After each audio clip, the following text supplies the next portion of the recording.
Hi, I'm Paul Brown here in the Capitol Tonight studio with Gardner Selby, the editor for PolitiFact Texas at the Austin American-Statesman. And given the president's speech and executive action plan for immigration, very timely, this is out of the National PolitiFact That's right. office. PolitiFact National took a look at a question that was asked of President Obama a few weeks ago. Wait a minute, President Obama, when you were asked about whether you could personally just change the legal status of the undocumented, you've said in the past, I'm president, I'm not king. You said, I'm not the emperor. My job is to execute laws that are passed.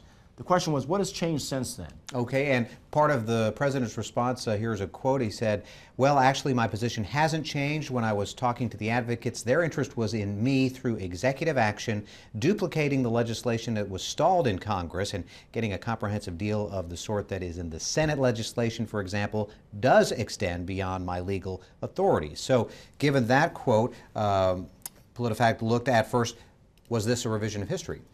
President Obama, former law professor, revisionist history. He's simply suggesting that his answer in the past had to do with wanting a duplication of what the Senate approved.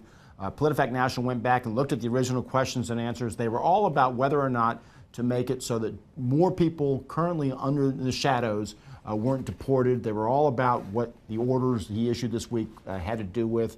And his answers at those times were along the lines of, I'm not a king and I'm not an emperor. I can't do this by myself. So ultimately, we'll show here the finding, but they look to see, was there a change in position? Was there a change in position? You betcha there was, and that's why this is rated false by PolitiFact in Washington.